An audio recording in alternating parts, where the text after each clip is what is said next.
বাবা, ওই মেয়ের বিয়ের সঙ্গীত হচ্ছে, তোরা কপট কপটি এখানে কি করছিস? হ্যাঁ, ওই তো ও জিজ্ঞেস করছিল আমি খেয়েছি কিনা।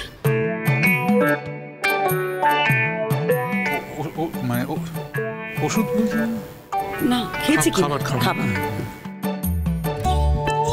আচ্ছা, তুই বলছিস ওষুধ খেয়েছে কিনা, আর রোহিতদা বলছে তুই খাওয়া দাওয়া করছিস কিনা। আমি ঠিক বুঝতে পারছি না, দুটোই একসাথে হচ্ছিল? হ্যাঁ, ওই তো জিজ্ঞেস করছিল আমি খেয়েছি কিনা। আমি খেয়েছি কিনা জিজ্ঞেস করছিল। আমি খেয়েছি, হ্যাঁ খেয়েছিল কিনা। ওষুধটা আমার ব্যাপার, সেটা ওর না। কি ওষুধ গো? কেন, আমার প্রেসক্রিপশনে প্রচুর ওষুধ লেখা আছে, জিজ্ঞেস করো। তুই জানিস না নাকি ও কত ওষুধ খায়, রোহিতকে কত ওষুধ খেতে হয়? আমি ভাবলাম অন্য কোনো ওষুধ। অন্তরা, অন্য ওষুধ কি রে? অন্য ওষুধ মানে কি? ভালোবাসার ওষুধ, যে ওষুধ খেলে ভালোবাসা বাড়তে বাড়তে একবারে সেই আকাশ পর্যন্ত ছুঁয়ে যায়, সেই ওষুধ। দুজনে কাছাকাছি দাঁড়ালে চোখে চোখ খুলে সেই ভালোবাসা হয়। আমি তার কথাই বলছিলাম। মোর খাবি তোরা একদম। তোরা যে এইসব অন্তরা না, হ্যাঁ ওই তো বয়সটাই বেড়েছে, বড় হয়নি। বড় হলে ভালো লাগবে। মেয়ের সঙ্গীত অনুষ্ঠান, কপত কপতে একে অপরের দিকে চোখে চোখ রেখে সমানে কথা বলে যাচ্ছে। আমি দূর থেকে সব দেখেছি। সব দেখেছি, এখন আমাদের সাথেই থাকবে, আলাদা করে আর কথা বলা চলবে না। রে বাবা, আলাদা করে কোনো কথা বলিনি, আলাদা করে কিচ্ছু করিনি। একটা দরকারি কথা মনে পড়ে গেছিল, সেটাই রোহিতকে বলছিলাম। এই আর অজুহাত ভালো লাগছে না আমার, শুনতে চাইছি না।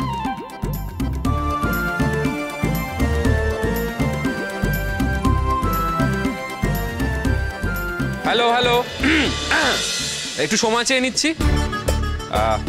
তো আমি এই অনুষ্ঠানটা সঞ্চালনা করার দায়িত্ব নিজের কাঁধে নিলাম। দিঠি, ছোটু এবং জেঠি ঠাম্মার অসাধারণ পারফরমেন্সের পর এবং আমাদের সকলের গানের পর এবার আমি অন্যদের কাছে যাব। তার আগে একটা ছোট্ট কথা, এখানে যারা উপস্থিত আছেন তারা সবাই দেখতে পাচ্ছেন যে এই অনুষ্ঠানে আমার মা শ্রীময়ী সেনও উপস্থিত আছেন। অথচ আপনারা কেউ কেন আমার মাকে গান গাইতে অনুরোধ করছেন না, এটা ভেবে আমি অবাক হয়ে যাচ্ছি। মার খাবি কিন্তু বলে দিলাম, আমি এই কাজের বাড়িতে গান গাইবো না, একদম না, একদম। মা, গান তোমায় গাইতেই হবে। দেখো, ওনারা যদি কেউ অনুরোধ না করেন তাহলে আমি তোমায় পার্সোনালি অনুরোধ করছি।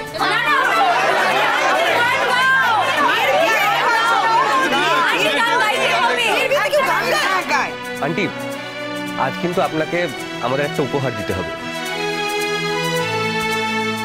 আর শুধু আপনি দিলে হবে না, আঙ্কেলকেও দিতে হবে। না না না না না ঐতিহ্য, আজ আমি না, আজ আমি শুধুমাত্র শ্রোতা। আজ তোমার আন্টি গান গাইবে।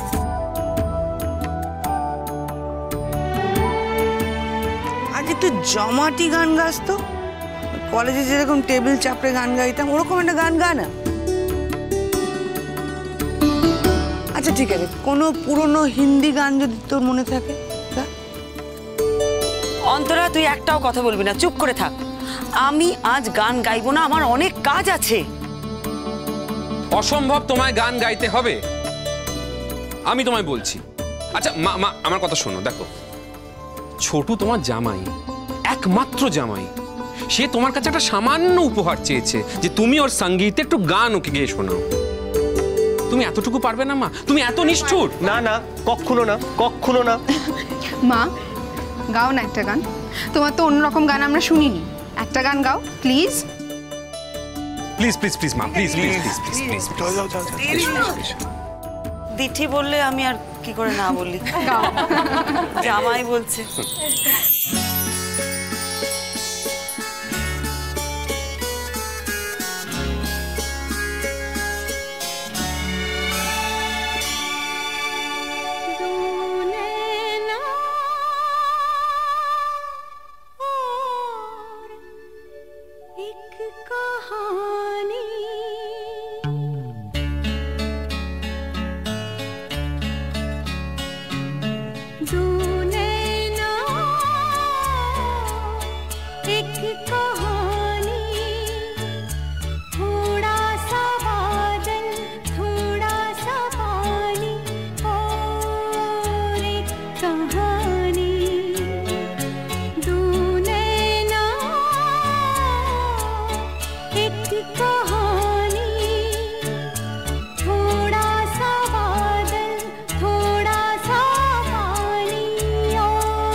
আমার মায়ের এই অসাধারণ মাইন্ড ব্লোয়িং পারফরমেন্সের পর আমার মনে হয় না অন্য কারোর সাহস হবে এই মঞ্চে উঠে গান গাওয়ার।